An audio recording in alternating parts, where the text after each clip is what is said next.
I'm now going to invite to this stage the legendary Don Tapscott to introduce Anthony. Don is the co-founder of Blockchain Research Institute and the CEO, and he's also the author of 20 best-selling books. Thank you. Well, I'm a legend in my mind, anyway. Actually, I got back from Korea 3 weeks ago. It turns out I'm an actual legend in Korea.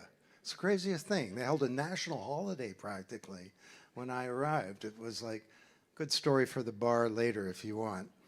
I'm delighted to be here tonight, and I really mean that. And I was asked to introduce Anthony and to set the context a bit.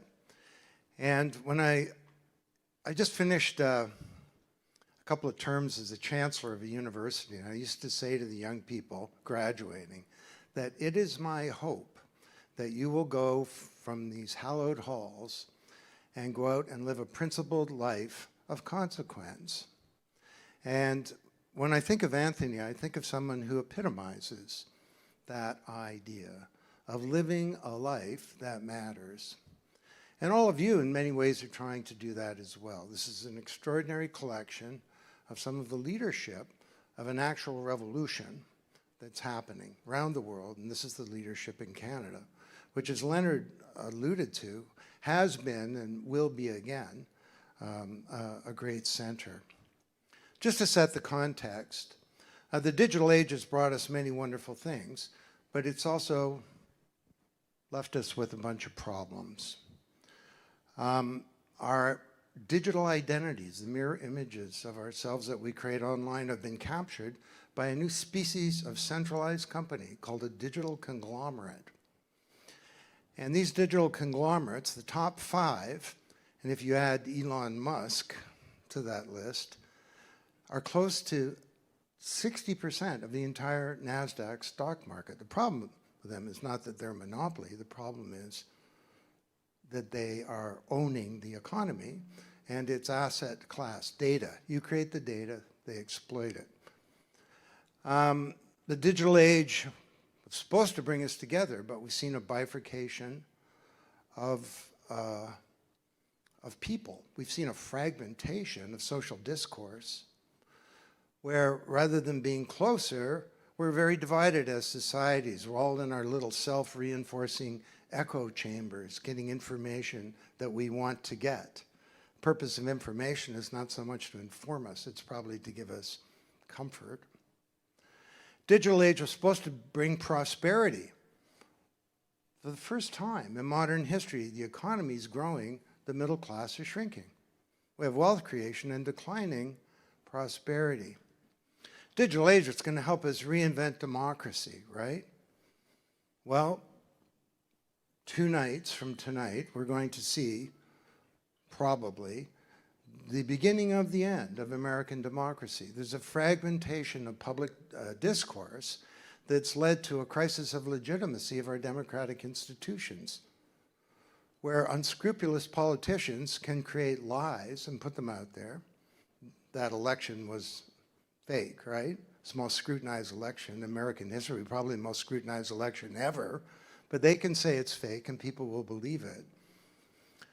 And there are many other problems. So enter tonight and the technology that we're talking about. Alex Tapscott, I think it's here somewhere, has referred to this, he and I refer to this as the second era of the digital age. It's based on Web3, blockchain, the Internet of Value. And this technology holds vast promise, to enable us to recapture our identities, to reinvent supply chains rather than the spaghetti that we have. We have a shared network state in our economies with a single version of the truth, real-time transactions, and so on. It could decentralize finance. People talk to me about fintech. Come on. DeFi makes fintech look silly. Alex refers to DeFi as the replacement of everything banks do with software. Fintech is a new coat of paint on the wall of the bank. DeFi is fundamentally changing the deep structure and architecture of an entire industry for the better for consumers. So many, many other opportunities for prosperity. We could have a halcyon age of entrepreneurship. We could make the 70% of all land titles in the developing world that are not enforceable, we could enable people to have a valid title to their land. We could bring 1 billion people into the economy overnight. We could do many exciting things. Which comes to my final point, which is that there are problems, though, with what we're trying to do. It's taking a while. Now, if you're going to reinvent a supply chain, you can't just go do it yourself. You've got to have an agreement with all of your partners, and you have to understand what standards are, and your competitors need to be involved. The fact that it's taking a while should not be, people should not conclude that this is unimportant. They should conclude it's profoundly revolutionary, bringing about deep changes in our institutions. But there have been other problems. The technology is still immature in various ways. Unscrupulous people and criminals have used it and stolen from people and ripped off shareholders. We have regulators that are locked into an old model. I was talking to a Canadian minister at the federal level recently, and I asked him a trick question. I said, what's the most valuable business ever created in Canadian history? And he said, gee, I don't know, Nortel, RIM, Shopify, RBC. I explained to him the most valuable business ever created was Ethereum, which today is worth 3 times as much as Shopify, created right here. People in this room were involved in that. But Ethereum felt that the Canadian environment would not be supportive, and it left the country with all that jobs and all that prosperity and all that tax revenue and all that innovation and all the rest. So the final problem that I want to mention is that many of these decentralized technologies have in fact become centralized. And with Ethereum and going to proof of stake, many people are concerned about that. So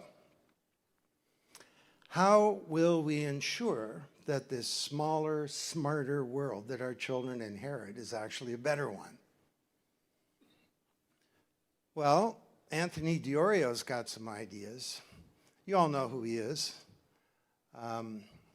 For the record, he's one of the co-founders of Ethereum and is the CEO of founder and CEO of Decentral, which created the Jax wallet, which has actually been very important, non-custodial free wallet that millions of people have got access to all this technology through. But Anthony is also somebody with a big vision, and he wants the promise of the digital age and this next generation of technology to be fulfilled. And now there's a fine line between vision and hallucination, as they say, but Anthony's not just a visionary, he's got a plan. And he's been working hard his entire life to make this happen. And tonight we're very, very fortunate to hear about the next steps in this plan. Anthony is a good friend of the Blockchain Research Institute. And I wanted to just end by saying this event tonight is the first event for a series of things that will happen this week in Toronto. And the one that I'll mention is in this room tomorrow morning at 9 a.m., W3B opens. W3B is Web3 and blockchain world, and there are people coming from 22 countries around the world. I know tonight from the Blockchain Research Institute, just stick up your hand if you would, we have people here from Brazil. Where are you guys? From Korea, there's a big group. From Korea, we have people from Europe, a bunch, and people from the Mideast, somewhere here tonight. And we're going to be talking about how to make this revolution happen for the next 2 days.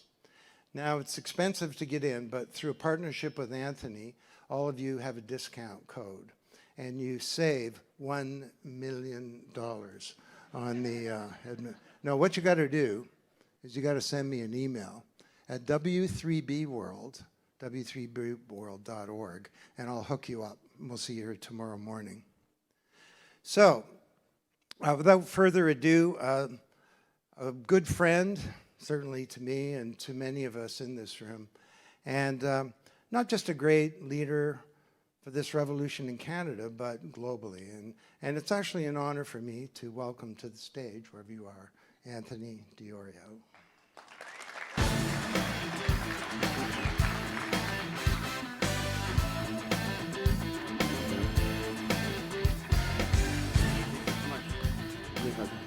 Thank you. Jen.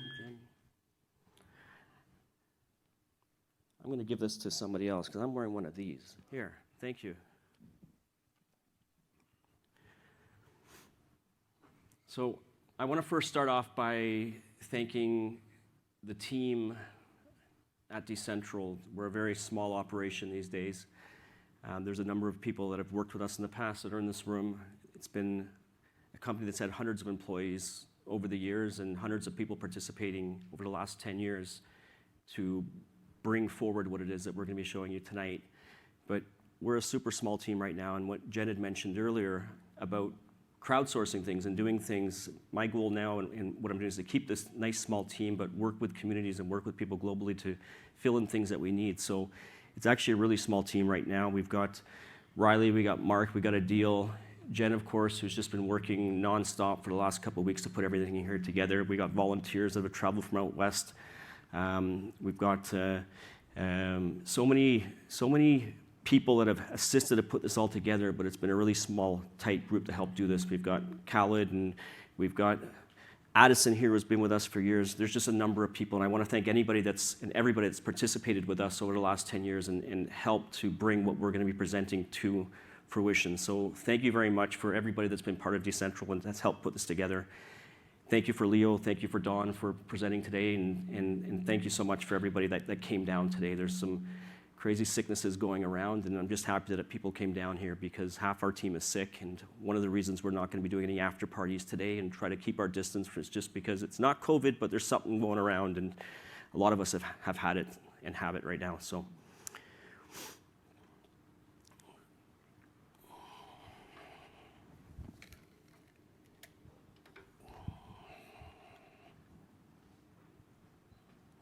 Can switch it up.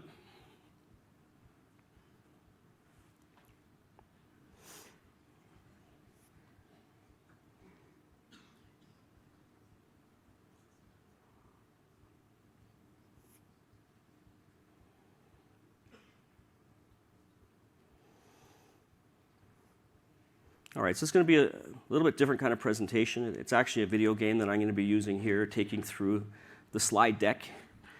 As you can see, I can jump here. All right.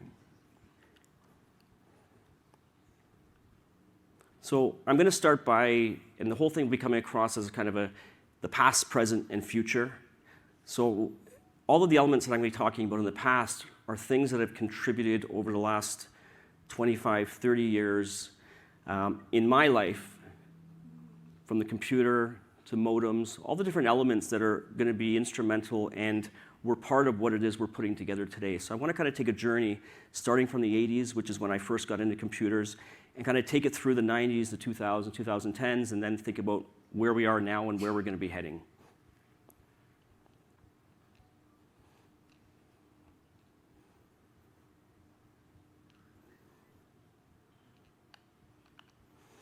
So the dawn of the personal computing age. I was born in 1975. I got my first computer in the early 1980s. It was an IBM PC Junior, which you see on screen right there. And it was probably the most important part of my life was getting this computer. My dad brought it home. He had worked at IBM. And since then, I've been considered the computer person in the family, and I was building computers very early on. And I was on modems with my dad's cousin, Reno. Where are you? Over there. Reno and I, although he's a number of years older than I am, we were just these computer guys in the 80s, and we were just following the progression of modems, which were enabling people to come together, and they went from these 300 baud things to the 2400s, 40. These are the speeds as things were progressing through the 80s that we were using to connect to people before the internet. So not just building computers, but actually using modems and connecting. And Reno and I would have these talks about where things would be heading into the future. And it was such it was so instrumental in my life. But what personal computers brought to the table was the democratization of computing power and putting it into your home. Ability to do things that you could not do before, with everything being manual processes. And it was a start of a revolution that has led to a lot of the stuff that we are witnessing today with mobile, which I'll get into later. But we saw this rise of people being able to take computing power and put it into their own hands. And it was something that I understood very early was going to have a big impact on my life, and something that was going to be and have a very big impact overall. At the same time, it was about in the 80s where gaming consoles also started getting very prevalent. And I remember getting my first Nintendo system. I remember Sega came out there.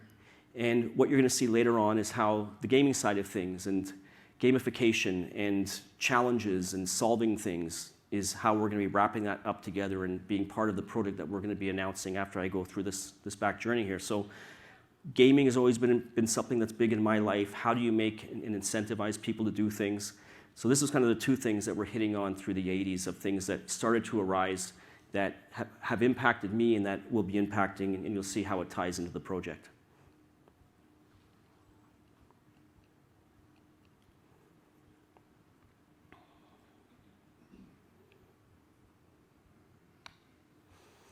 The 90s. The 90s was a time when I was in university, and I decided not to go for computers because computers was something that's just I had known very well. And my dad is an entrepreneur and was an entrepreneur, and I decided to go into business, and I went to Ryerson. And it was a decision there to kind of learn more about business and things that I can do, because I never really desired to be a developer, but I did desire to work with developers and build things. So the rise of the internet was kind of an extension of the modems that Reno and I would be using to communicate with one computer. And when this came out, we both grasped it quite readily, and I saw where the future was going to be heading, but a little too young in my life to be able to really utilize what was going on with the internet at the time. And I was going through university there, but I did see how now we had a democratization of information. For the first time ever, you could have information that was being transported globally, and the radical change that that inspired in many different types of industries, from printing to email to communications, all these different things to self-publication started to emerge, where there was now a democratization of information that the internet brought about. And that too was something that I understood. I remember seeing the first browser and seeing how that was working, and now not needing to connect to one computer through modems. You could actually have a website that people can go and multiple people could do, because before that, we would make a phone call and we'd have to connect to one computer, and if someone was on it, you would get a busy signal and you wouldn't be able to actually connect. It was very rudimentary, and this kind of really opened the doors to the democratization of information. At the same time, browsers emerged. Browsers are the interfaces that people use to connect online. Interfaces are very important. It takes it out of the hands of command line. It takes it out of the hand of non-graphical interfaces and puts it where the average person can now understand how to utilize the internet. And that's really what the browser brought about. And you'll see how that kind of ties into wallets, and I'll get into that in a bit, but the browser was really that interface that the average person could now navigate and be able to get that democratization of information on their plate in front of them and to be able to see it. And that's why companies like Netscape, Internet Explorer, there was a war and a battle for the browsers. And at that time, they saw it as a way to, if you can build that interface and that software, that's going to be the thing that people are going to be using. And you can see how it's kind of morphed over the years. And now Google Chrome is the largest out there. But there's other ones as well that offer different options and different choices, similar to how wallets are right now. Next, 2000s. We had the dot-com bubble burst.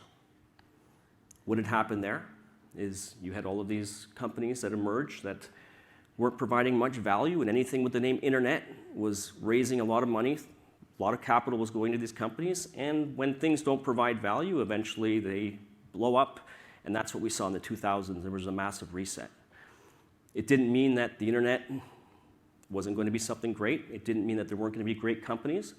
What it did mean, though, is that you were doing something that didn't have any value and it was all being hyped up. Things are going to eventually turn into a bubble and they're going to blow up, and that's what happened there. And then things take time, and over time, they get to figure themselves out. And that's what we've seen with a lot of companies that came out of the bubble there and that have created a lot of value right now. But it was a learning lesson, and it's lessons that we can tie into the crypto space. For those that have been around long enough in the crypto space and have been along around to see the dot-com bubble, a lot of similarities that you can see there of value that actually isn't followed through. And when there's not value, you're going to see it eventually going to blow up. At the same time, in the 2000s, there was a rise of peer-to-peer technologies and decentralized technologies. We had Napster that first emerged. We had other file-sharing protocols that came out.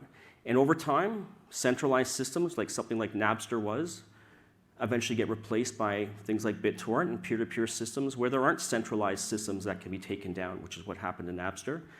But along the way, there's learning lessons, and things come out of it, and people recognize the power of decentralized networks. And this is when I actually started to really understand in the early 2000s how decentralized networks were going to be the future.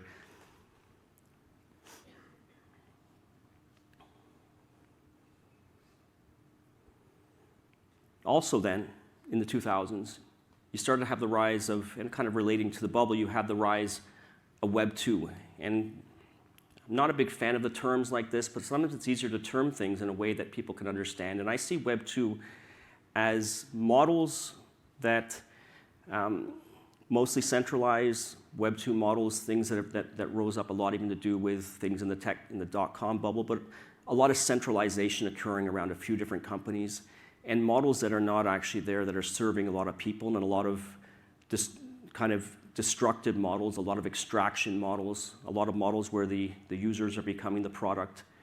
And that rise up of social media and rise up of a number of different elements there was kind of instrumental in leading up to things like the rise of mobile technology. Rise of mobile now democratized computing power into people's hands on the go.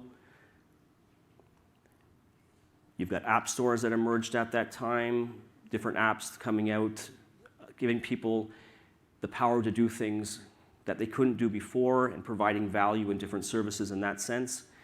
So this we saw in the 2000s there, big rise of models that people use and people use today, but recognizing also that these models are now, a lot of them, on the decline because of the deficiencies in the way that they're doing things.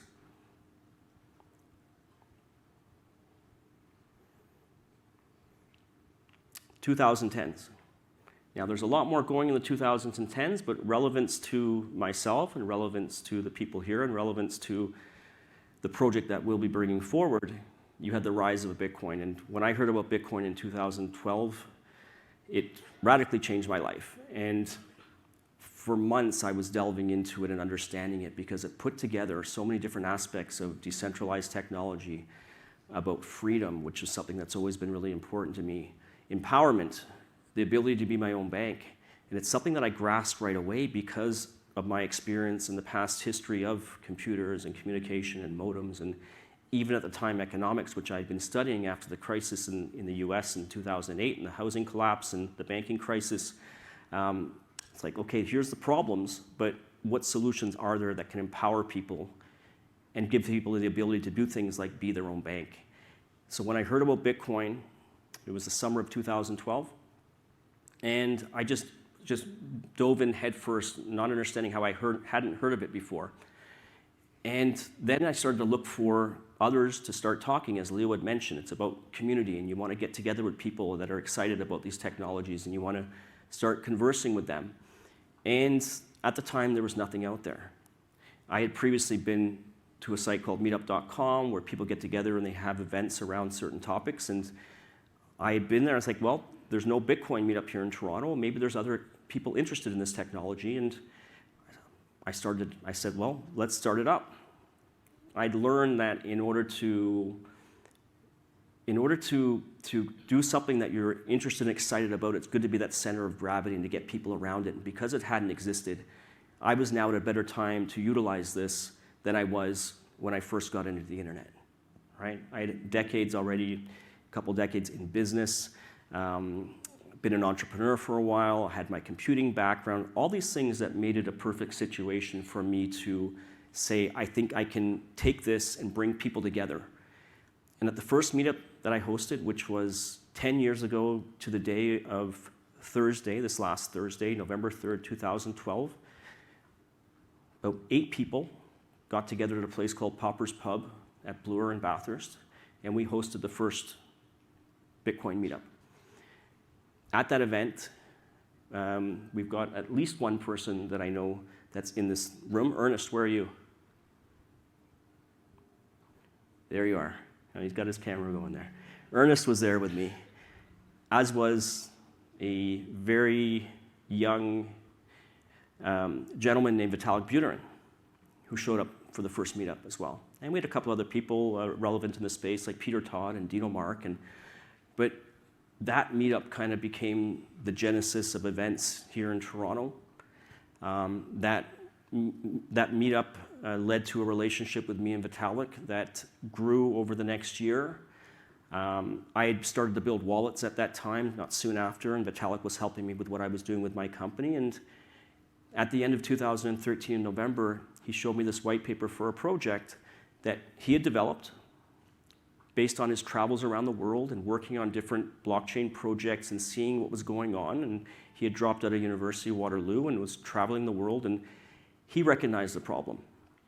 So he presented this paper to me of a technology and idea that recognized that as much as we all love Bitcoin and still do, and I've always been a Bitcoin person and still am, that there's limitations there to do more complex things. And the paper that he provided created a solution and introduced something called smart contracts in the mix. And I took that and presented it to a friend of mine, Charles Hoskinson, who I'd gotten to know doing some advocacy work for Bitcoin. And 5 of us, along with so Vitalik, myself, Charles Hoskinson, Amir Chetrit, and Mihai Alizé, who had done some work for Vitalik and had started Bitcoin Magazine, became the initial 5 founders of Ethereum. And I had an exit a few months before. I developed a gambling site for Bitcoin and exited and took the capital that I had there, and there was not much money around from the other people, and put it into this project and had confidence in Vitalik, who had grown substantially the year after I'd met him and was speaking on stage in ways that I never thought he would do because he was a very timid person when we had first met. And I took a leap of faith and put money into this thing and got it off the ground, and it was perfect timing because we had just set up Decentral, Bitcoin Decentral at King and Spadina, and it became the first office and home of Ethereum. And as Don mentioned, over time, we eventually had to set up in Switzerland, unfortunately, just because of the legal and regulatory climate here, that we felt safer and that we could do it over there in Switzerland. But it was unfortunately a missed opportunity here in Canada to actually have it be fully developed over here. So Bitcoin opened my eyes to empowerment of decentralized systems, to give people the freedom and the ability to be in control of their digital life. Ethereum expanded that out to offer so much value in other sectors as well. And beyond Ethereum for me, which was about 2016, 2015, 2016, this decade has all been for me about Bitcoin, the 2010s, and it's my 10th year in the space here. But after Ethereum, for me, the idea was that there's going to be many more of these technologies to support out there. It wasn't just about Bitcoin. It's not just about Ethereum. There's other technologies, whether they fail or succeed, are going to be relevant in this journey that we all have as these sectors evolve and the technologies evolve, whether they fail or not, whether people make bad decisions and put money in things that don't work. These are all learning lessons that have to be made. And these things are good for the ecosystems to develop, and the things that have value will be the things that come out on top, or the things that people and communities build out around. And I can say that there's been thousands of people involved in Ethereum and the growth of Ethereum, and we were just the seeds that started that out. And then there were 3 other founders that joined us afterwards, and Joe Lubin and Gavin Wood and Jeffrey Wilkie. But then it's just created this massive community, mostly centered around developers, which has been a great a great thing, very developer-centric, which is great for Ethereum. And the thing has grown to this massive Goliath that's not really run by any one person, one group, very decentralized. There's nothing that can be shut down. I mean, there's censoring that can be happening on centralized systems, and we'll get into that, and infrastructure providers. But as a whole, it's something that started out of here, but then has grown as something global that I think is something I'm proud to be part of, and many people in this room I'm sure are part of, and something that I think has just gone beyond my wildest dreams of something that could happen.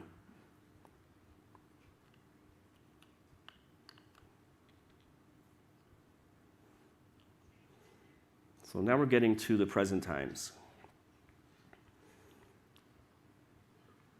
But before we get there, still in the 2010s, just a few more things around the ecosystem beyond Bitcoin and Ethereum is that, as I mentioned, it's not just about those two things. There's other technologies, whether they succeed or fail, that are going to be relevant.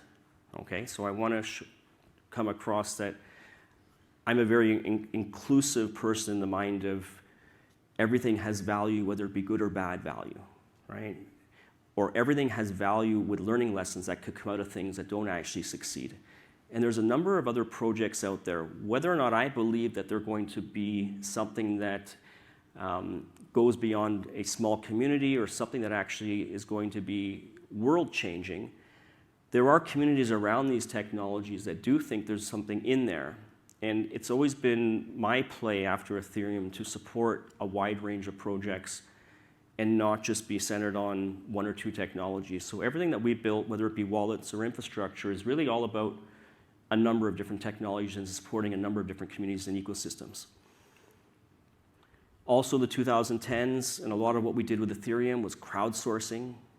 With what we built, it was the ability to launch projects on top of Ethereum, and the whole ICO rise in the 2017s and then the crash in 2018s, very reminiscent of what happened with the dot-com bubble, where there just was not a lot of value in a lot of these projects, and anything with the term blockchain was getting funding, but when things don't have value, they eventually collapse. We're now seeing the rise up of DeFi over the last few years, NFTs, wallets, and infrastructure has continued to keep on growing. So these are all aspects that were kind of championed and led through, a lot of it through Ethereum and are done on Ethereum. But there was a reason why when we were raising, when we were doing the initial raise for Ethereum, that we wanted to have as many people involved in as possible and as big a community as possible. And we didn't want to be restricted in the normal fashion. We turned down VCs, we turned down other entities that wanted to do the more traditional route of raising capital, and we ended up putting it out there to the world and said, anybody that wants to send us Bitcoin, we will give you 2,000 Ether for every Bitcoin you send us. And we made it very inclusive. And we did it in a way that we felt we would be covered and we wouldn't have issues on the securities level. We did a lot of work and we did a lot of time with our US lawyers to make sure that we could do that. So we did it in a way to build community. We did it in a way to have as many stakeholders as possible in the mix in what we were doing, to have as many people on our side with what we were doing. So we had 9,000 participants from around the world that gave us $18 million at the time to build. A year later, Ethereum came out. Years now later, you see where it is today, and it came from the idea of Bitcoin enthusiasts understanding how things could be made differently and how we can do things that are going to help remove a lot of the middle layers that are in the mix in the traditional Web 2 systems and the systems that Don was talking about that are not allowing people to be in control, not allowing people to feel that they're being free or feel that they're always beholden to a trusted third-party intermediary to help facilitate and to run their digital life. 2010s, the last 10 years, the mission of Decentral, my company, and my mission has been to empower people with the tools they need to be in control of their digital lives. Their money, their communication, and their identities, those three things. It's always been my idea that if that can be something that is owned by each individual, you can have a very powerful system out there to help empower people and help give people the freedom to be in control of their digital lives.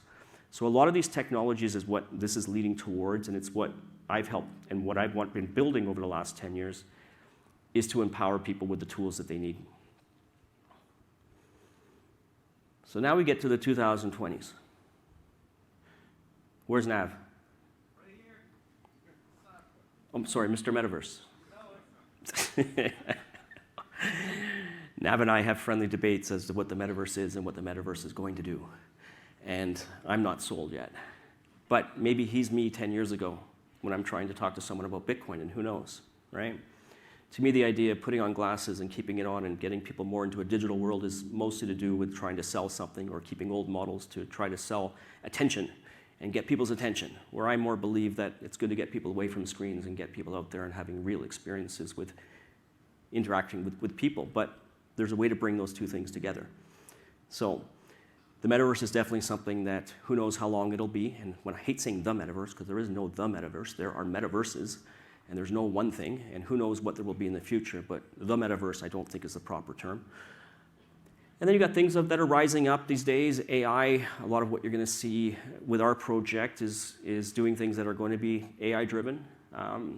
But the big thing I want to talk about here, and what Don had talked about, is what some people coin Web3. Another term that I'm not too nuts about, because Web3, to me, is the promise of a user-controlled internet. That's the way I see it. It's an internet where the end user is in full control. Again, money, communication, and identity, those three things, those three pillars. Those that don't know, Web3 was coined by Gavin Wood, fellow co-founder of Ethereum. You had Web 1, Web 2, we talked about it in 2010s, and the idea of Web 3 is how can we get out of the Web 2 models, get away from these extractive models, the models where people are feeling like they're not in control, models where you have this vicious cycle of VCs, and you have these systems that are just not, people are not happy with, and people do not feel that they are in control. So to me, I like to term it as a user-controlled internet. And these three things, metaverse not so much, but what we'll be presenting is going to have tie-ins to these, along with tie-ins to every single thing I've talked about so far. Because what the internet needed to get off the ground is what the decentralized internet, or the user-controlled internet, needs to get off from the ground in terms of things like interfaces. I equate interfaces to the wallets. I equate the browsers to the wallets. The browsers were ways to people to share information. Wallets are now a way to share value. Okay, so this technology for a user-controlled internet needs the browser, which are the wallets. And this is why I started building wallets 10 years ago, because it was a recognition, just like with browsers, that they are going to be the interface for the average person in order to navigate this space. Then you have things like infrastructure. You had cloud services that emerged in the 2000s. AWS had a need. For those that don't know, AWS is a cloud service system by Amazon. Amazon had a problem back in the 2000s where they wanted to expand out websites for their customers, but there was no technology or service providers out there to handle the needs that they had as this massive Goliath of a book company. And years before Google got into the mix, years before Microsoft got into the mix, AWS said, we have this need and we're going to build it ourselves because it doesn't exist out there. And now AWS is the leader out there because they got in and realized where things are going to be heading. But their model of cloud services, or the models that they bring to the table, are considered, to me, Web 2 models. They are models where you pay a fee, your website gets hosted on their server, their system, but now you're beholden to them as a trusted third-party intermediary. So they are an infrastructure provider that potentially, should they decide to squeeze out more profits or to serve their, and I don't want to necessarily target them, I want to target that type of thinking whereby you become beholden to this machine, or people become beholden to these companies that are trying to advance the shareholder returns month after month, and that usually comes at the expense of the users, and the users eventually not get happy the way things are going or feeling they're not in control. And that type of model is something that does not work in a user-controlled internet.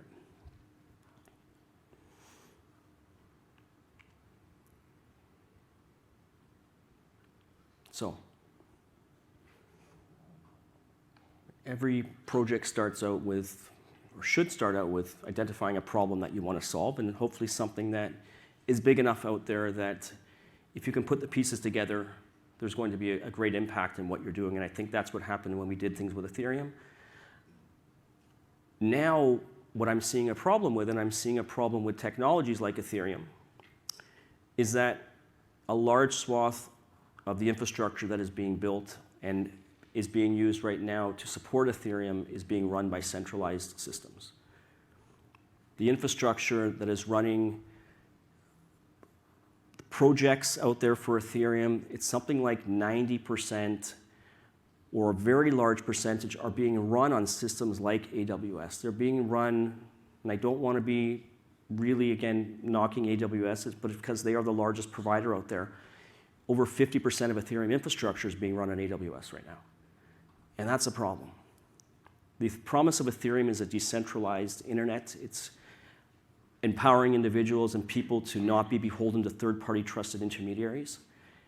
But what happens when this infrastructure is being run on these intermediaries and something happens with them, or they are told by regulators they can't do something, or they decide tomorrow that they're not allowing any more Ethereum nodes to be used on AWS?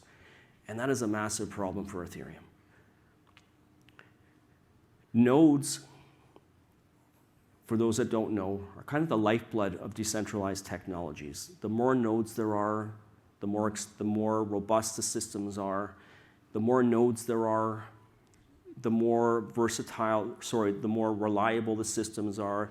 If one goes down, it doesn't matter because there's many there. But what's happened right now and the way it's been set up is that these cloud service providers and infrastructure providers are making it super simple for people to build on top of their systems so that nodes are on a decline.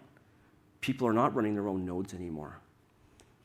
Not that they're not running them anymore, but they never really were doing them much to begin with because running a node like a Bitcoin node or an Ethereum node is complicated. It requires a lot of technical savvy, and there's no incentive mechanism to run a node.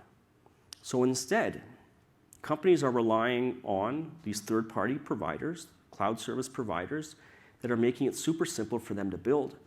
But what happens when they need to abide by a government mandate or a regulatory mandate that says you can't allow a transaction to be sent to this address? How does that enable decentralization for Ethereum when they now need to block addresses? So there's a decline of nodes that is happening right now, and more is being centralized into similar Web 2 models. And this is a problem that I've more identified over the last year, and is becoming more and more that I see of an issue. And it's kind of the core element of what it is that we're putting together here with Andiami. Okay, so the current problem is that centralization is happening of decentralized technologies. There's too much support on these centralized entities whereby should something happen, either they make a change because they want to be squeezing more profits and that will impact the usage, or some type of regulatory mandate. It's too much of a risk to hold in their hands, and to have any trusted third-party intermediary in a user-controlled internet is something that will not develop a user-controlled internet.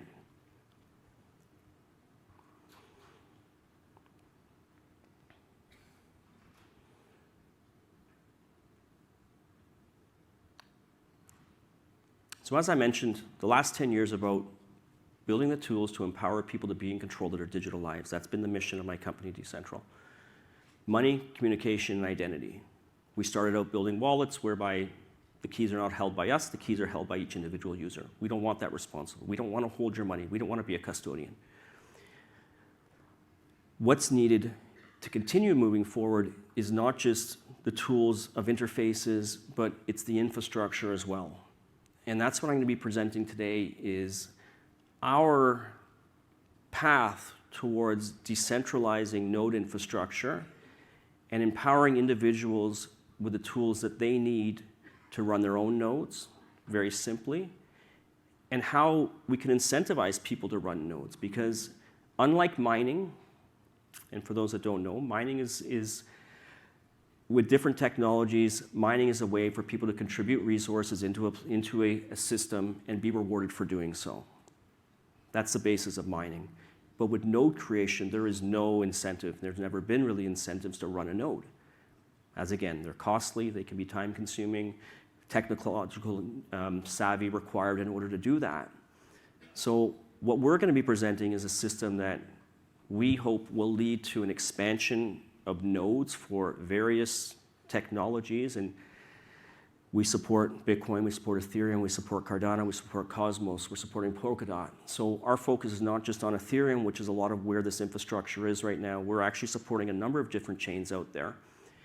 And our whole system is now built on how can we lead to a greater expansion of nodes and a greater expansion of tools that are needed for these different types of projects like Ethereum, like Bitcoin, to allow them to provide the tools to their users whereby they feel that there's an expansion of decentralization and not an expansion of centralization, because the core of these technologies is decentralization and empowerment.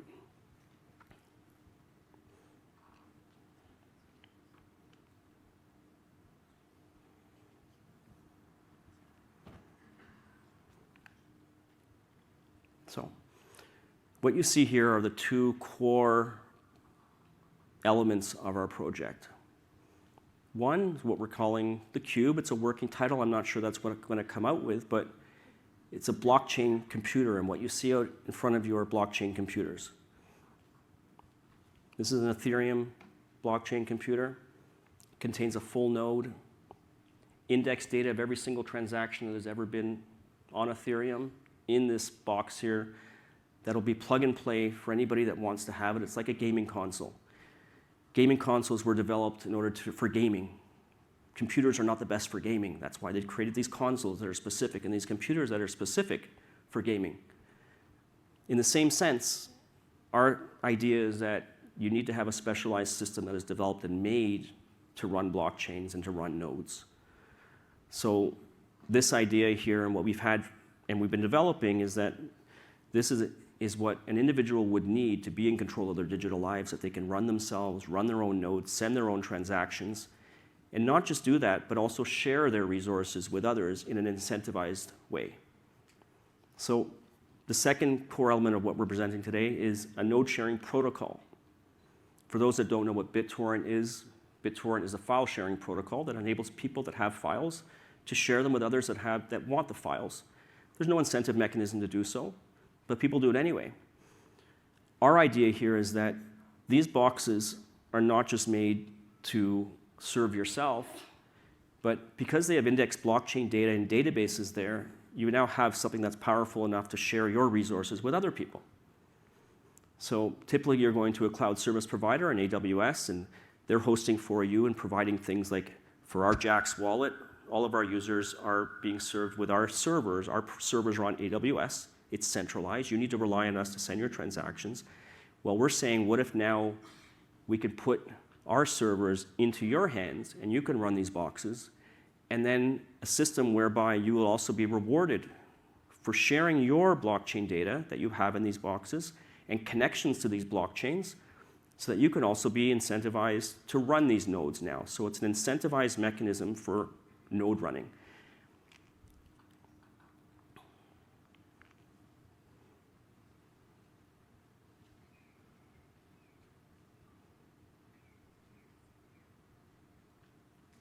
So, as you know, the name of the project is called Andiami.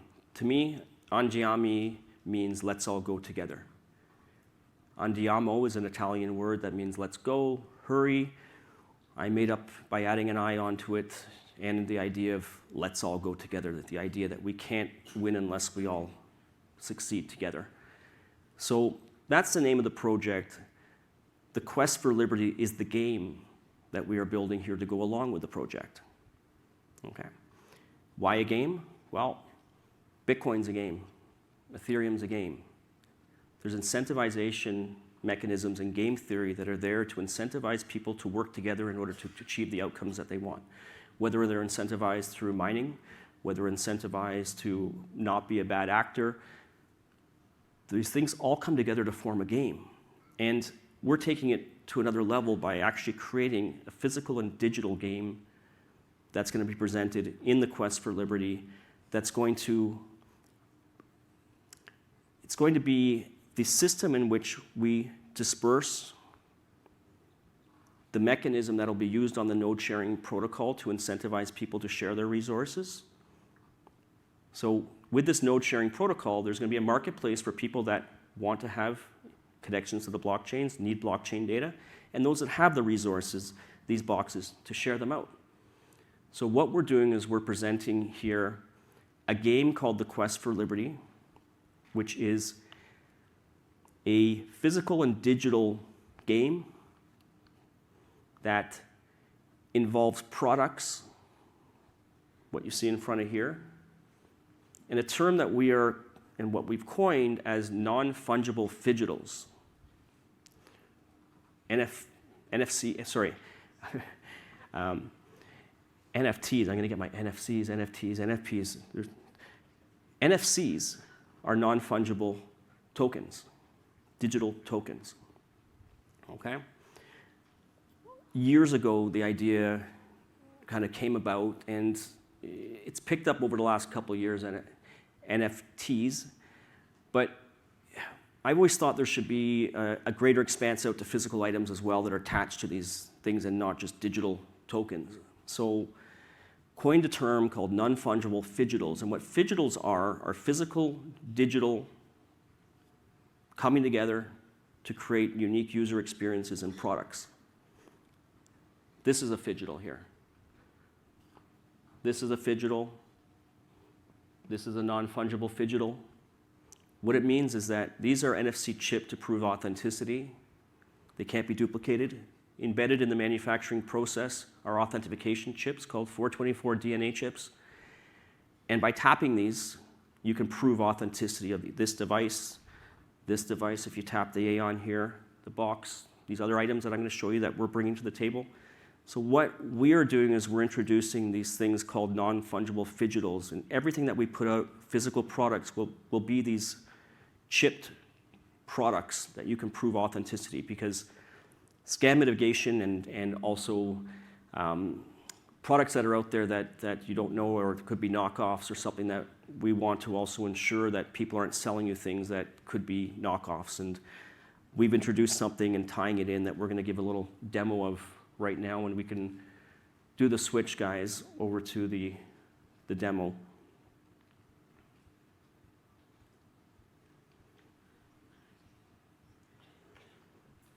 Mark, you want to join me on stage? Go, Mark. Yes.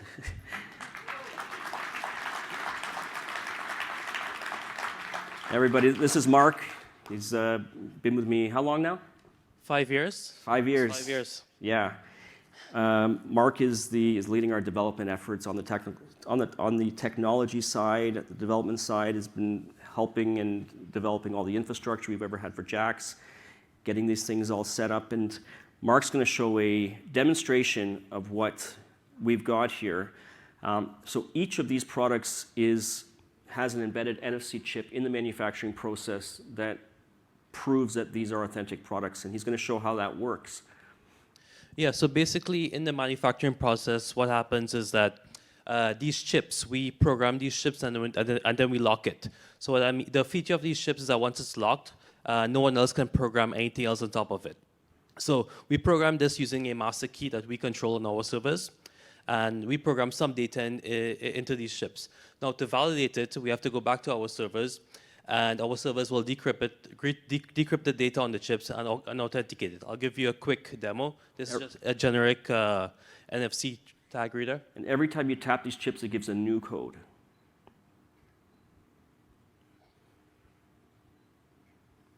This is just basically going to our validation site that tells you if your cube is valid or if your player kit is valid, and it gives you like an ID for it. The number, the sequence, this is the first cube that we've programmed, and a pin that you will need at some point in the future. Now, thank you. You can hang up here because we're going to do this the next ones here too. But Okay. these chips are not something new. They are used to verify authenticity of other products, but they're just not well known right now. And the way that we're putting it together, I think is something actually it's really unique. These kits here that we have, which I'll be explaining in a second as well, has them, and then all the products inside there also have it. every product we're going to be putting out, and we're going to be a physical production company, a product, that's what we're doing, bringing together physical and digital products and bringing them out to you, is what we're going to be, not just software anymore, but we're a physical product company that ties this all together and gives you physical things which are unique, cannot be duplicated. Okay, so each piece is its own collectible, each piece is its own, there'll be a series of these cubes, 1 to who knows how many there's going to be. Each one will be unique. Each product we have here in these kits, and we'll talk about the player kits, are going to be unique for each individual player in our game. Every product is unique. You can see, you want to tap this one over here with the player kit.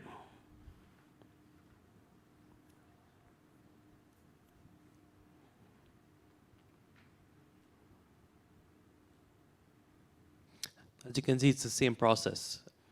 Your player kit is valid. There's the UID tag of the thing, the player kit number. There's a pin with it. So that's just something that we're bringing to the table on the physical side of product. And we've opened a shop on Queen Street, and this is where our products are going to be made out of. We've opened a new headquarters on Queen Street West, 632. It's where we handed out the tickets for everybody. And everybody that has a ticket on them has a non-fungible phygital. If you were to tap your tags, guys, with an Android phone, it should automatically pick it up if you have an NFC. Sorry, if you have your NFC enabled. If you have iOS, you're going to have to download an app like Mark was doing there, but every single tag you have there is an unduplicatable ticket that goes back to our servers and proves authenticity. Okay, so every product we put out is going to have that. That has a chip and baked inside your ticket there, and it's going to be something that will be useful down the road, because we can now, by you tapping that, we're going to be associating it with the players in our game, and they'll be matching up with there. So these tickets will be useful down the road, so please hold on to your ticket. All right? They're going to be useful in the game that we're going to be bringing forward. Thank you. Also, the NFC chip is in the bottom half of your ticket, if you're trying to find it. Yeah. Thanks, Mark. Thank you. We can switch back.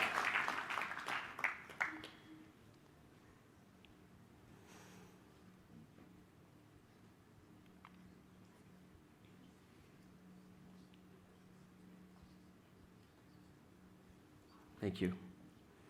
So non-fungible phygitals, all right?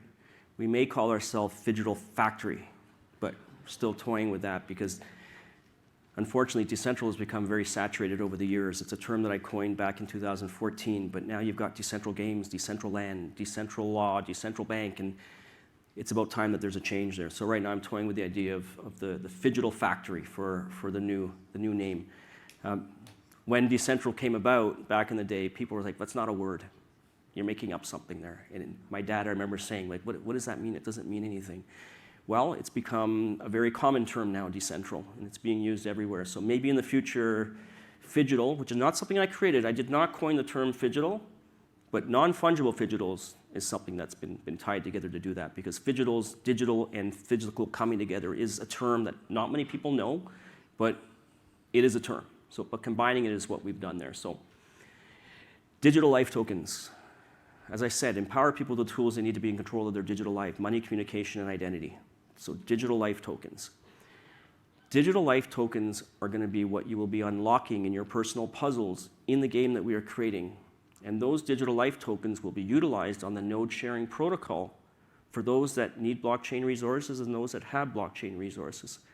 If you think about how Ether works right now, you have a smart contract platform and people pay to get their contracts executed, and people were rewarded in Ether in order to provide those resources. Similar type of situation here. So these player kits is what we're going to be selling.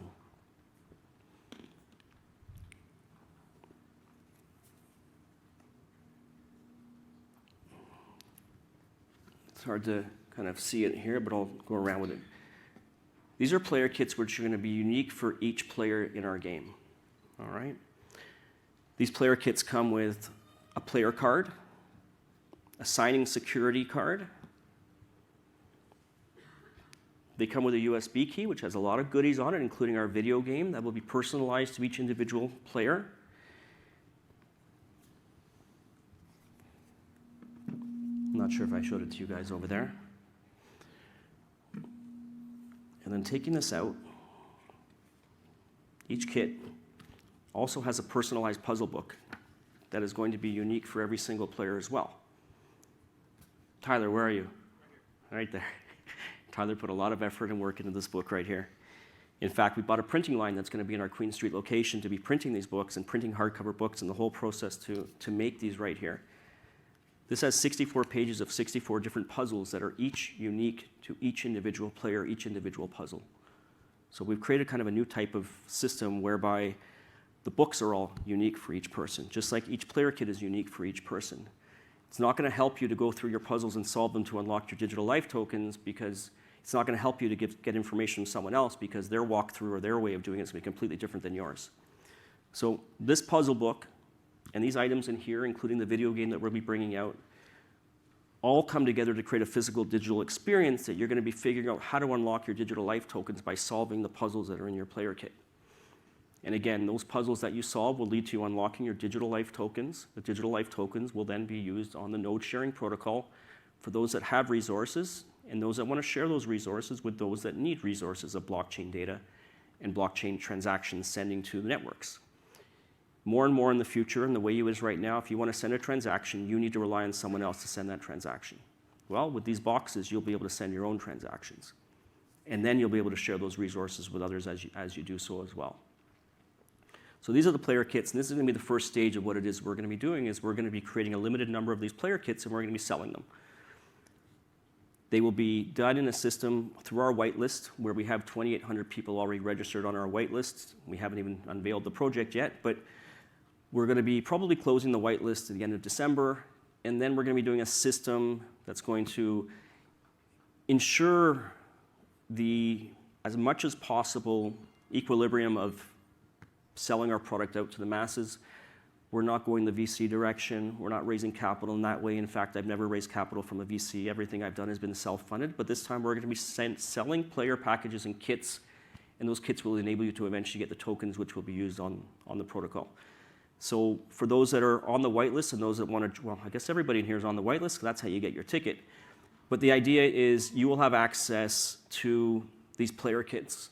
And we're going to try our best to keep a fair process, keep it so that you can't have a large, mass one person buying these up.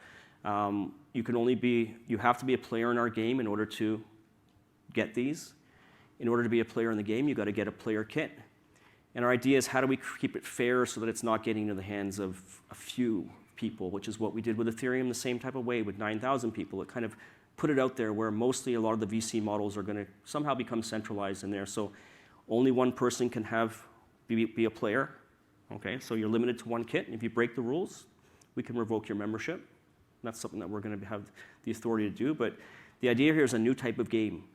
The game will be physical experiences. It'll be teaming up with other people. It'll be individual experiences. It's going to be physical scavenger hunts around the world to be finding boxes like this as well that we're going to be burying around the world.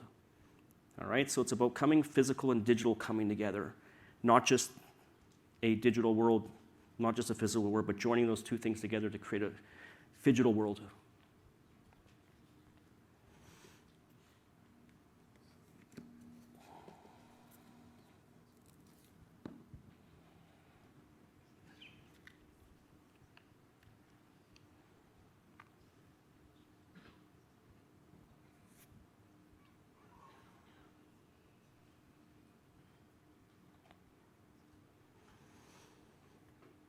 So not too long ago, actually, I think it was maybe a year or 2 years ago, I decided that I was going to be leaving the crypto space, and I'd had some discussion with some media. They took some of the reasons a little bit out of context. And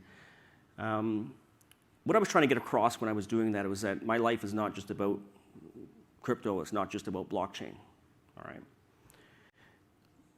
In 2018, I started re-envisioning what my goals were. And as I'd mentioned before, everything I'd done was about empowering people with the tools they need to be in control of their digital lives. Well, I started thinking and asking myself, what is it I wanted to be doing more of? And I started coming up with a new mission. And my thought process of trying to figure out what my why, my what, my why, and my how are. It's what do I want to do, why do I want to do it, and how do I want to do it was kind of this journey I went on trying to figure out, okay, what's the next thing that I want to be doing? And my what kind of I figured out was to be in service. My why was because helping people and doing things makes me happy. And the how ended up being, how am I going to do this? Ended up being something that I call perfect formula. And perfect formula is a framework that I use to solve problems, and it's something that I've formalized recently. And with that kind of new mission to be in service, to do what I'm good at, which I think is trying to do things differently and trying to solve problems in ways that maybe can allow Andiami, allow people to all thrive together, to all go together. And we want to talk about with this last slide here, which is the pillars of our project. Because when I made that announcement that I was planning to kind of step out of the crypto space and focus more on my initiatives to serve, or my initiatives on how I can help to, my shifted from this empowerment of the tools to how do we build the next generation of leaders and problem solvers? Because I think that's kind of the missing link that I was seeing as I was taking my framework to solve problems, and I was having these sessions with different industries from, I was meeting with the board from people from Sick Kids Hospital, or I was meeting from different sectors, and I was realizing the biggest problem in these traditional sectors is that there's a lack of problem solving to get out of the situation that these sectors are currently in. And to look beyond the way things have always been done to new ways of, well, how can we do this in a better way that more people are going to win, and where people don't feel they're being taken advantage of, which is what most models are in traditional realms. They're deficient in ways that eventually will lead to their demise. They're deficient in ways that only a few people are winning and many people feel they're not being served. So the idea of perfect formula is how can we create win-win-win-win-wins across the board for as many people as possible to create movements of alignment so that everybody is working together towards a common goal to try and solve problems. So this decision to kind of step out of the space was to go focus on that initiative, was how can my new mission be to create the next generation of leaders and problem solvers, and how can I put forward what I think that I'm good at in order to help facilitate that? Well, along the way, I figured out that I can kind of combine the two things together. I could take what we've been building for the last 10 years and put it into a product that would help to eventually shift the successes of this venture into a way for me to help to facilitate the next generation of leaders and problem solvers. So that's the end game of what it is we're doing here. The end game is to be able to advance the funding because it's a very grand, idea is there's major problems in the world right now, and I don't think there's enough leaders and problem solvers that can carry out and solve those problems. And it's something that if we have the right frameworks to develop leaders and problem solvers, right back to curriculums in schools and getting them out to children, how can we create and look at problems from creating wins for as many stakeholders as possible so that people feel that we're all working together towards the common goal? Because a lot of the Web 2 models, a lot of these extracted models are deficient in that maybe 20% are being served, but 80% are not being served. How do we move that dial towards 100%? How do we get it towards a perfect formula whereby no one can look back and say what it is you're doing is faulty in some aspect or deficient because you haven't thought about this, and this, and this. And that's what it takes to solve problems, is piecing together things, being able to see things in advance, and then being a leader that can bring it forward, because if you're deficient in that sense, well, the deficiencies of sectors is what eventually leads to their demise. And we're seeing that happen, I think, time and time again right now in large entities, internet companies, that their models over time are leading to their failures and leading to their demise right now. And to me, it's because of a lack of problem solving and leadership and the ability to see where the future is going to be, and that the models that have been used over time are deficient. And those accumulation of baggage over time because of those deficiencies eventually lead to a decline of empires. So the focus that I see more and more is how do we create longevity?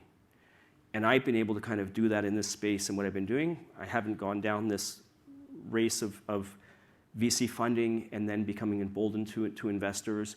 And I'm not saying that there's something wrong with doing that, but there's better ways that can be done, because I've seen so many people have an idea and a great ambitious idea, but because they go into the cycle of then bringing in investors who are then focused on the profits and focused on other things, the longevity of their companies don't last, and they eventually lose their missions and their goals because they have no more control, and eventually they're just stuck in the system.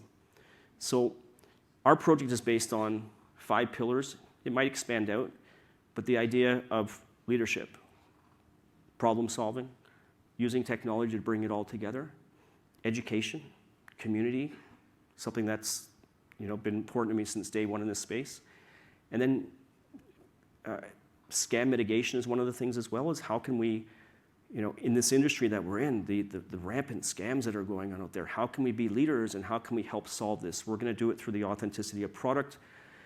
Our Jack's wallet, you can only imagine, or if you can imagine, we've woken up one time on a Sunday and we had 7 new copycats of our product, malicious versions in the app stores that have been accepted. And it's something that we're battling all the time. So we've got a good firsthand knowledge of how to battle these things and do things, because scams make the entire industry look bad. So leadership combined with advanced problem solving, putting it all together through technology with education, scam mitigation, all these things are the pillars that we're bringing forward in this project. Okay, because it's the principles of the project and it's the pillars that they stand on is to us the most important thing. So that's why this is our last slide here, is that those are the things that are important to us and that we're going to have to come forward and prove to our communities and showcase how we can be leaders and how we are tackling problems, and that we're here to help many projects succeed. We're here to help Ethereum succeed. We're here to help Cardano succeed. We're here to help Bitcoin. We're here to help, we got Polkadot over there. We got a bunch that aren't up on stage. We got Cosmos. We pretty much built these boxes and infrastructure and tools that these projects need for them as well. And that's all about win-win-wins across the board, creating alliances and allegiances with different things. We're not here to compete with other technologies in terms of different projects. We're here to complement them. We're here to make them better and help them to succeed and flourish and thrive. So the idea of win-win across the board is what Perfect Formula is, and kind of this is the last thing here about what we're bringing forward. And let me get this going again. So the whitelist for the project is open. We expect to have it open until the end of December.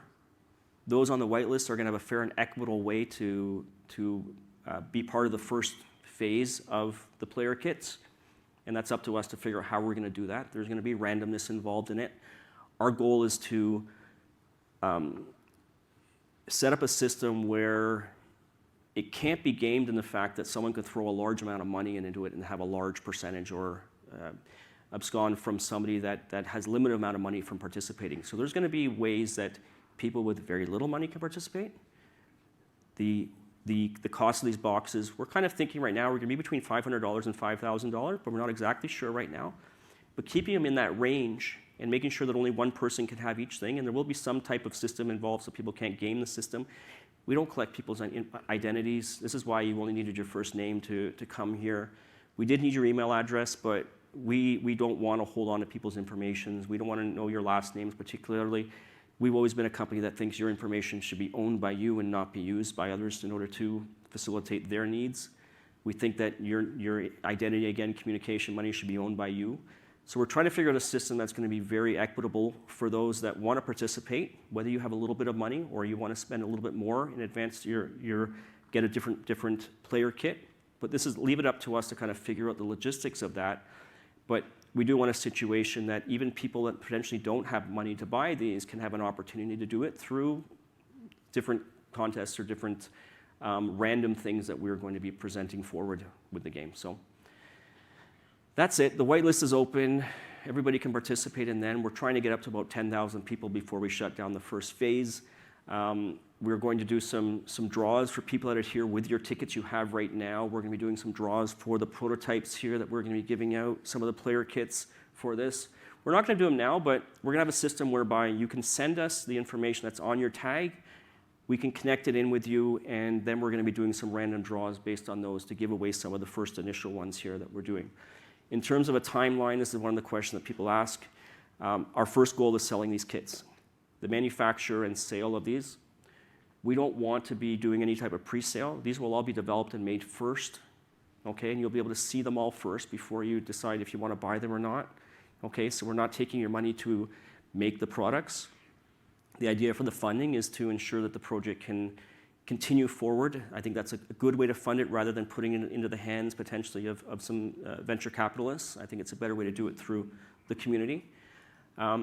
So that's the way that we're planning to get that off the ground. So the player kits will be starting manufacturing. We've already, another thing that Tyler was working on getting these developed, along with the cubes, which he was instrumental in doing as well, and the puzzle books and all the different products. There's a number of products in the kits that we're not going to reveal right now that are going to be part of your game as well. We expect to have, I think it was Jen, we were saying mid to end of next year, I think, is where we will be distributing out the player kits that are purchased. We want to be very reasonable with our timelines. It's taken Ethereum 8 years to get to proof of stake.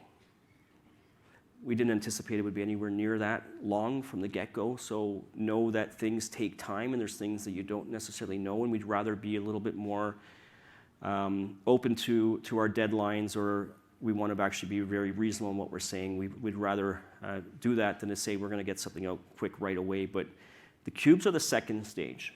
So those that are going to be unlocking the digital tokens for the game, and the leaders of that will have the first opportunities to purchase the cubes down the road. Okay, but the first stage right now is the development of the thousands of player kits that we think that we're going to be needing. And again, each one individualized to each particular player.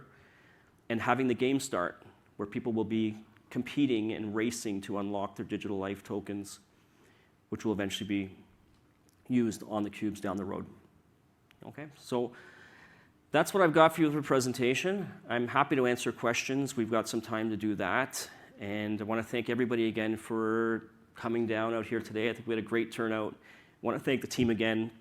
Thank everybody that's been involved with Decentral and the project over the last 10 years. There's so many of you here that have contributed, hundreds of people that have helped to get this to where we are right now, and where we are as a really super small team. And just special thanks to the core team right now that's been working tirelessly to get this event off the ground, and to hopefully have something here that you all enjoyed. So thank you very much, and thank you for coming.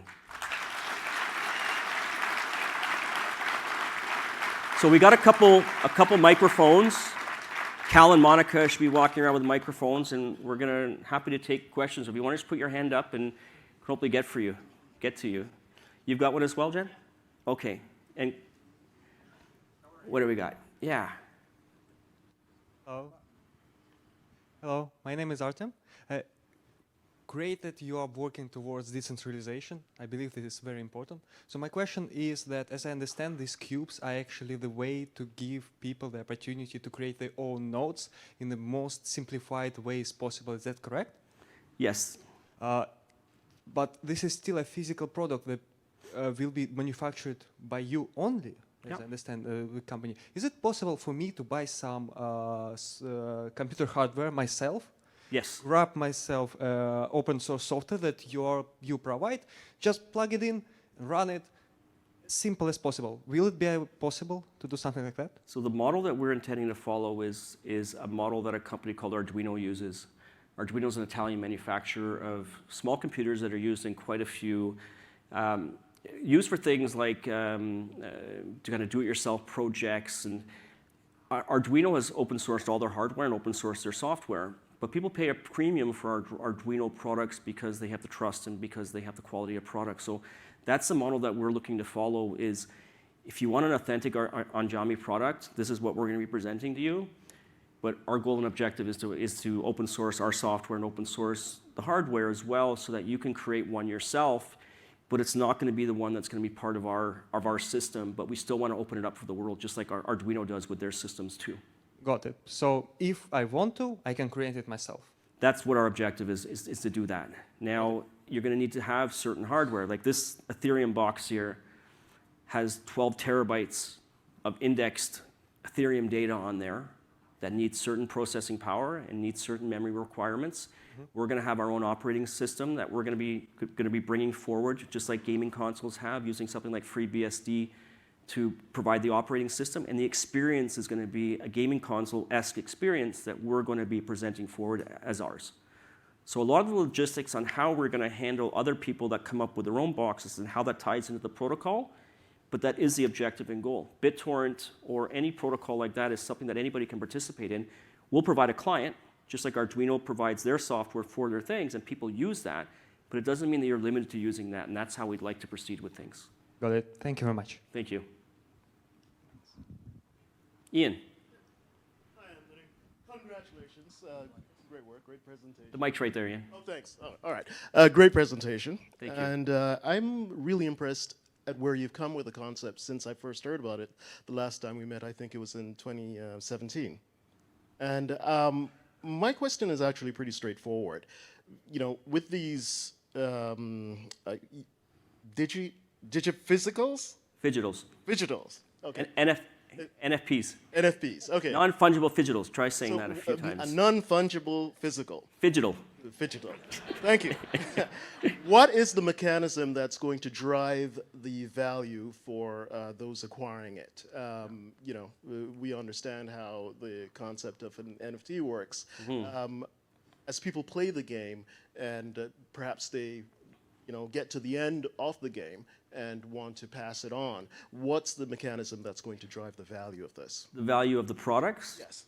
Yeah, well, I think, you know, right now, what's driving the value of actually just digital products, NFTs? You know, what's driving their value, and we've seen them kind of, a lot of them collapse.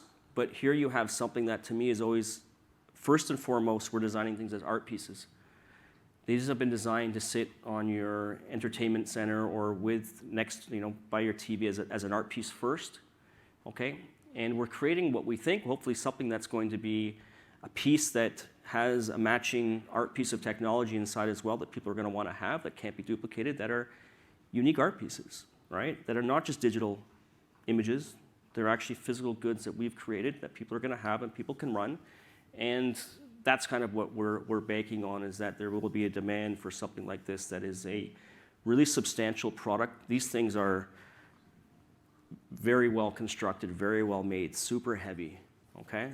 These are going to come in different colors. You'll be able to customize these things eventually, but they're meant to be art pieces.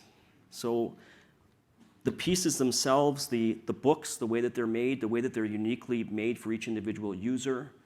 You can buy a book that is made for you, Ian. It's going to be made based on some survey stuff that we take from you, and that's going to all go together to create your puzzles specifically for you on each page there, with your character and your avatar on the page there and your name on it. It'll be something that's going to be special to you. So the customization of it, I think, and the quality of the art pieces we're putting out is something that we think people may be interested in buying. I love that narrative. Thank you. We got Tufi over here. We got John over here. Where are we? Oh, hi. Thank you very much for the presentation, Anthony. So my name's Darren.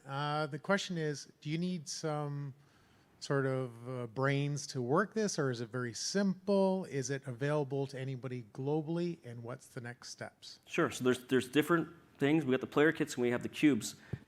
The player kits, you're going to need brains to solve the puzzles that are going to be in there. All right? We're calling it proof of puzzle solve. All right?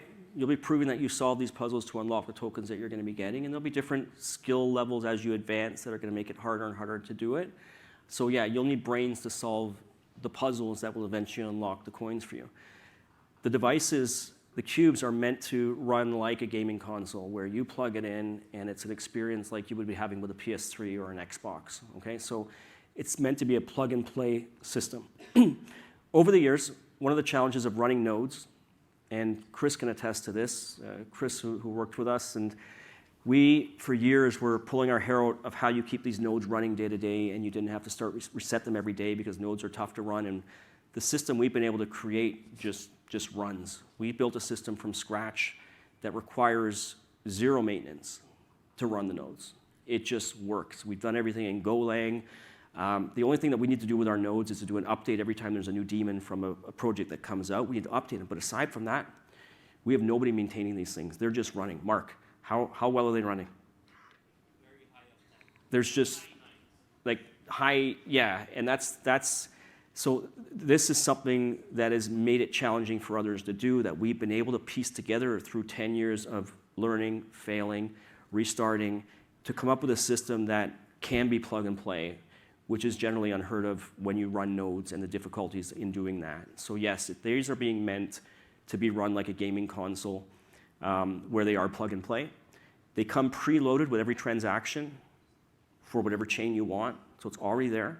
When you plug it in, it updates to the most recent transaction since we shipped it to you, and then it continues to follow every new transaction that happens so that you have every single thing ongoing. So whenever you need that information or send transactions, it's meant to work flawlessly. Now, the updating process is something that we need to tackle. How do we update the daemons? But this is what we're going to be working on over the next year, just like you would have an update that goes on with your PS5 or your Xbox. You have these updates, and we'll be pushing updates of the different projects. Now, we work with a lot of these different communities.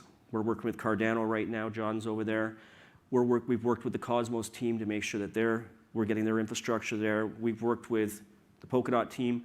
So we have great connections with the teams, and we kind of have helped a lot of projects as well to create their infrastructure, because a lot of them don't know how to get the scalability out of their systems, and they're working on doing their protocols, but their stuff sometimes is not made to be scalable. And we've worked closely with a lot of projects and given them guidance. Zcash is a good example. Zcash was doing things initially that just was not compliant with what everybody else was doing. And we let them know, if you do it down that direction, guys, people aren't going to want to build for your stuff because you're making it complicated and it's not the standards that are used with everybody else. So our ability and the connections we've had with all the different projects to work together to create these things have also given us an edge of creating something that we think is very reliable, very scalable, very robust, and something that we feel comfortable that we'll be able to put out as a product that we don't anticipate users having problems with, and that the average person can plug and play and run their own nodes. Yeah, why don't you guys call me out of who you think is next, Cal and Monica, and why don't we go over here to Tufi? Let's go to Tufi and then we'll go over here. Monica, you got anybody over there after? Okay. Thank you. Great presentation, of course. The question here is, it seems like the weakest point is the protocol. Has the protocol of the nodes to run, has it been peer-reviewed or whatnot, or is that? No, we haven't begun working on the protocol side of things yet for the node sharing. Okay. Our first goal is to get these in the hands of individuals so they can serve themselves and run their own transactions. That's the very first part of it, okay? So getting a system where you're not reliant on a wallet company and their infrastructure, or reliant on a third party to send your own transactions, get the information you need. The next step after that is then how can people share their own resources with others in a node sharing way, similar to how BitTorrent operates. So that is the stage that we will be working on. The first stage we're doing right now is the player kits, but then the protocol will be something that we will be developing based on the funding and what we were developing on the game here, in order to create the protocol which we'll give out to the world, and people will be able to use no matter what equipment they're going to be using. Awesome, thanks. Thank you. Yeah. Okay, we'll do that, and then we're going to go to the gentleman over there. Well, hey, okay. Name's Paul. So my question is around just like the value and secondary markets on these things, because what tends to happen with anything non-fungible is that people buy them and then try to sell them for 10x the price and flip them. So how do you ensure that that doesn't happen, and that you can actually get these in the hands of average people over time, and not just have people, get in on the whitelist and get in early and then charge $50,000 for them because they want to make a profit? Yeah, that's challenging. I think the products that are being made for the player and customized specifically for the player might help out with that. If you get this book and you've got someone else's name in it and it's not customized, it's customized for yourself, maybe there's a better chance you're going to be doing it. But it is a challenge, and we're not going to be succeeding on all these different types of elements there. But making sure that to mitigate the resale market is something that we're going to have to probably tackle, and I think by more customizing and doing things and figuring out ways that we can maybe know the players a little bit better and make it so that they're not, make a system that's going to, I don't know how we actually can stop if someone wants to sell these. Now, what you can do is you're also then having to tie and sell your keys to it as well, potentially, and there could be some type of system. But then do we want to centralize something where in order to do a transfer, you need to rely on us in order to do it? there's a lot of squirrely things that kind of come out when you try to solve that problem, and it's not a problem I've thought too much about right now, but it is something that I think could be a problem that might need to be addressed, but I don't know how much we would want to institute a system where you can't sell it on a secondary market, or like that we'd have to approve it, because then you're going to be relying on us to have to do something like that. So I'm not sure I have the full answers for that.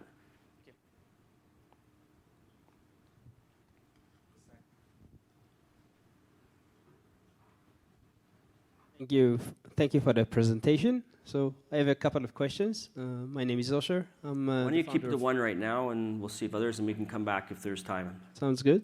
Sounds like a deal.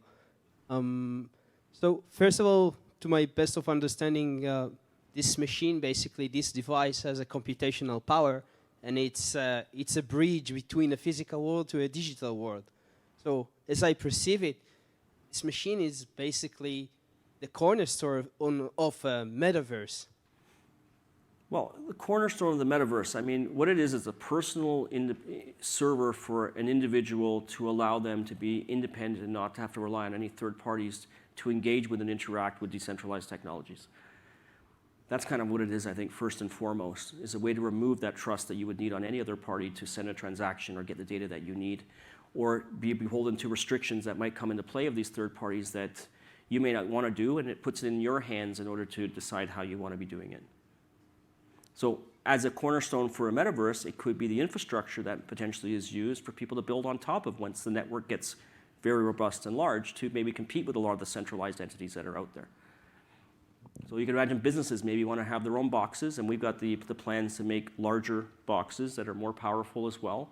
And potentially you could run your own server in a server farm where it's your own computer, and you're just connecting to the internet through the means of the internet provider, which is another area that needs to be decentralized, by the way, because until you can actually have your internet decentralized, that's kind of the next thing. That I think is the last cornerstone that is needed is decentralized internet. But this is kind of one step towards that, where you've got a personal server where you're deciding the rules that you want to abide by, and you're not beholden to anybody else. Thank you. Thank you. All right. What do we got next? Oh, Yeah, hi. where? Oh, there. Hi.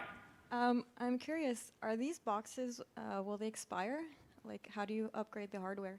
So what these are right now is you can imagine you've got this shell, okay, and you have this mini computer inside these, okay? The computers have standard memory, they have standard hard drive, right? They're all solid state drives. So the upgrading of memory over time and hard drive storage will be something that we plan on providing, but also people would be able to upgrade as well the pieces in them. So right now, I think that we're capped at, what are we capped at, about 12 terabytes in these micro ones? 64 gigs of RAM and 12 terabytes is what we're limited to right here. We can't do Solana. Solana is crazy, more intensive. So we're kind of capped out on what we need to do for Ethereum right here, but as Ethereum grows and as things are growing, yes, the plan is to be able to swap out, and as technology is advancing in order to put them into these little computers, we can do that. But we can also make larger machines and larger cubes as well that might be needed to have more standard size than just like laptop things. But right now they're just microcomputers. They're like 4 inches by 4 inches by like 2 inches tall. And they all have parts in there that can be swapped out, or if there is issues with them, there's standard memory chips or standard hard drives in there that can be changed out.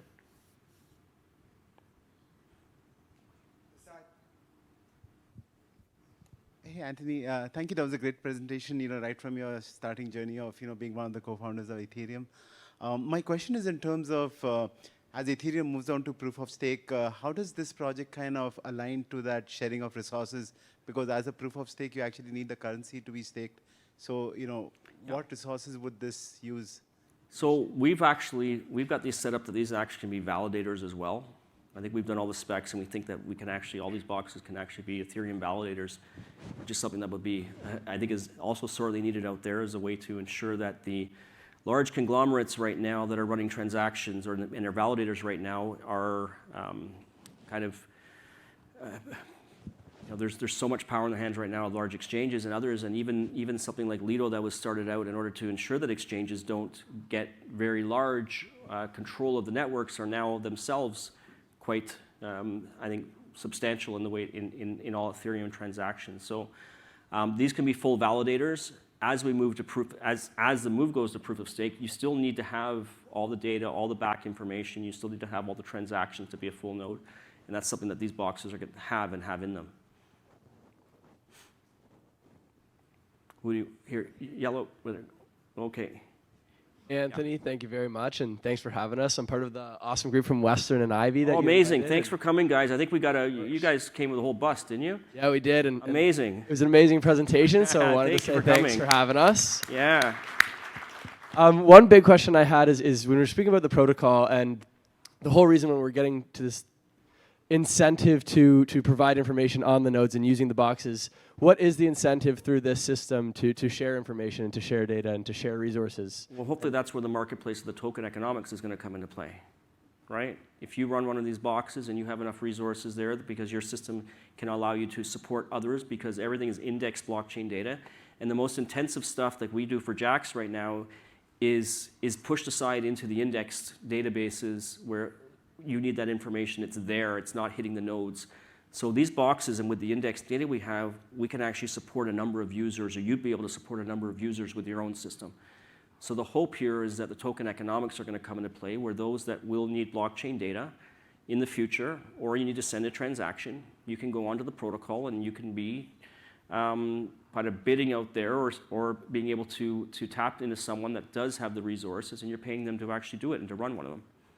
That's the idea. It's kind of, we're seeing it like a new type of mining. It's kind of how we're looking at this. It's like incentivizing node running, node creation, then incentivizing sharing your nodes with others as a way for you to be incentivized to run these boxes, which then increases the robustness and the more nodes for all the different technologies, and everybody wins or should win from that. That's awesome. Well, thank you. I mean, to summarize that then is it puts the power of sort of like the comparison to mining, it puts the power into people like ourselves that might not necessarily be capable of running that on our own, but want to be able to have a simplified way to do so. Yes. Yeah. That's awesome. Thank you. Thank you. Okay, we're going to do a couple more. Let's do, who's got their hands up? Okay, we got one here, two. Oh, wow. Okay. What we can do is I'm going to do 4 more, okay? And then I can speak to a few people afterwards. How does that work? Okay? All right. I want to do 1 on this room, so you're going to be 1. Okay. We got 2, 3. I have a mic here. Who's got the mic? Okay. All right. Let's do the lightning round. Go. Hey, Anthony, thanks a lot. Landon from Web3TO here. So I'm curious more on the practical side of short question is, can you stake Ethereum and Polkadot and all the different cryptos, and how many could you do? Okay, so these boxes right now are made for 1 chain, but we've actually got space in here to put 3 different chains and 3 different computers into each one as we want here. So these are monocubes. Eventually, the idea is to have multi-cubes as well that can run multiple chains, but these are all meant right now to run 1 chain, and you would be ordering 1 Ethereum box, or you'd be ordering 1 Cardano box and do it. There's no reason you can't be staking on them as well. Like, you have everything you would need to be staking for whatever chain that is supporting staking for you to do it too with these devices. Thank you. Next. Anthony, man, congratulations on this work of art. Thank you. Yeah, I feel like I'm looking at the next generation of the next cube or the GameCube. It's just great. I love. That's why I don't know. I want to go with the name Cube.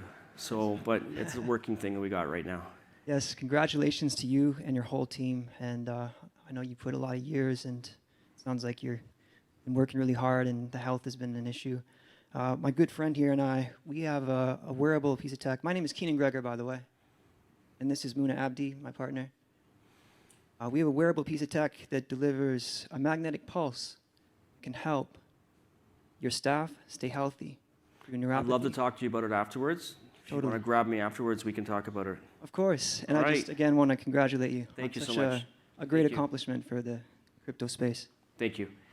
And we'll go there, and then we're going to go to the gentleman over there, and then you, and that's it. Okay. Go for it.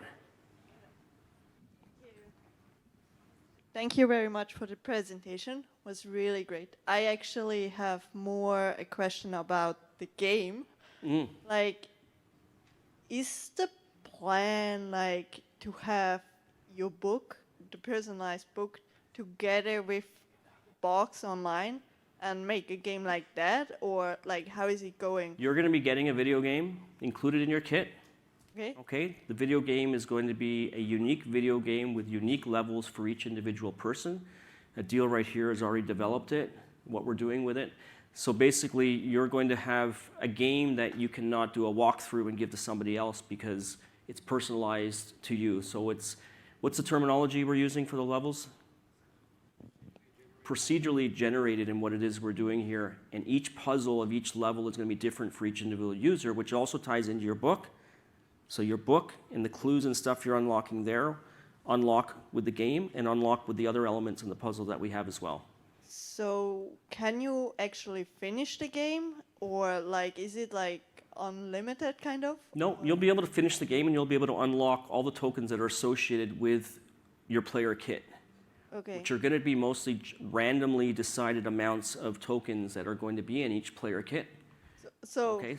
When you finish the game, basically, and you have all the tokens, All your tokens, and you're yeah. like, okay, now I finished, but now I'm eager to have another one. So Yeah, I've thought about reoccurring games that we could come out with other token generation in different new generation of games, right? We'll probably be doing that, but for now we're focusing on the first kind of kit that we're going to be doing here in the first game. But yeah, I don't see any reason why not to keep that going forward, but it would be all part of the token economics and everything with it. So great. Sounds Thank you. great. Thank you Okay. very much.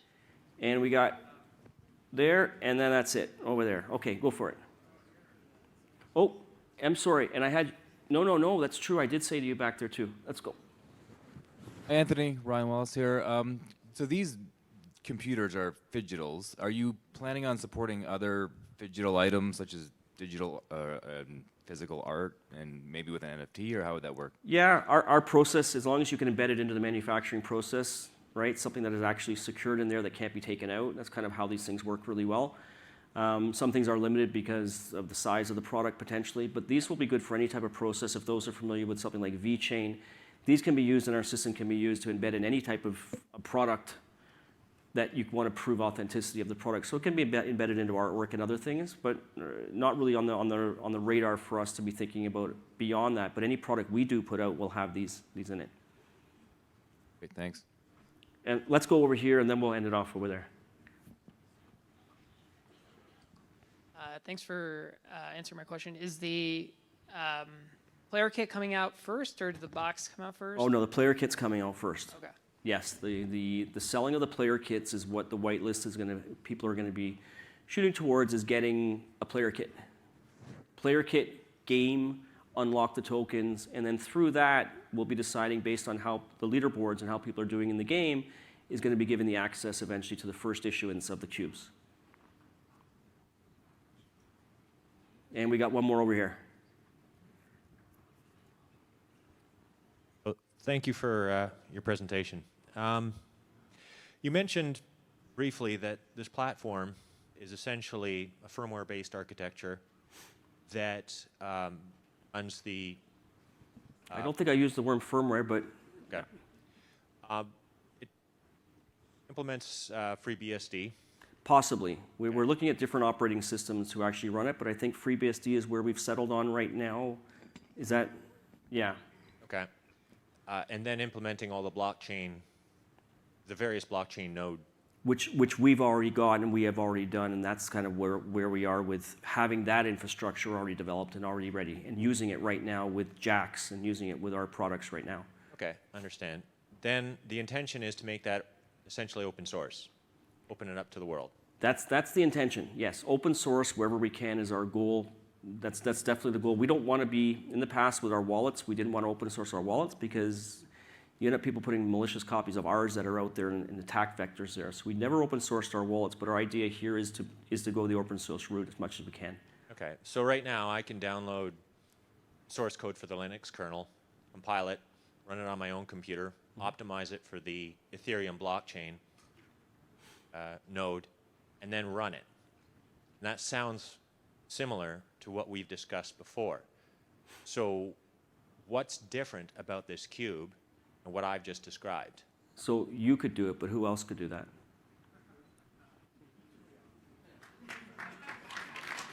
Like, I mean, the idea is something that is a plug and play, like a gaming console. It has your interface, has everything you need, has all the hardware and everything put in there. That if you want to do it and you want to actually do it yourself, just like building an Arduino product, you could do it. And there's knockoffs and there's others that do it, and they allow that. And that's all fine. But with us, you know, you're going to get the official model and you're going to get the official product. Yeah. So if I can do it, Google can do it a lot better than I can, and could emulate it and copy it and put it on the board. And then if all that's left are the private keys, you could buy them up, and then we're right back to where we are. Sorry, buy up the private keys? I don't understand what you're saying. Well, at some point, this cube, being unique, would have to be identifiable as unique. It is. So how you can't duplicate that box. Okay, so how is that implemented in a hardware fashion? The actual hardware is tied to the actual chip as well, and the piece as well. They go together as a piece. The actual components there for the computer are tied with its own chip that ties into the box itself to form the entire piece. So the box is unique, and it's not something that anybody could create. No, with our manufacturing, the way that we're doing it, and the chips that cannot be duplicated, it's actually a product that, just like our books, you cannot duplicate them because of the chips that are embedded in them, these special chips. Okay, special chips that are embedded. They're called 424 DNA chips. They're out there. They're hard to get right now, and they're not utilized very much, but they are meant to give a different code every time you tap it. And that code, when you tap it, gets sent back to the servers to verify that that chip is authentic. Kind of like my tag. Like your tag is, yeah. Okay. Thank you. All right, thanks. All right, I think that's it.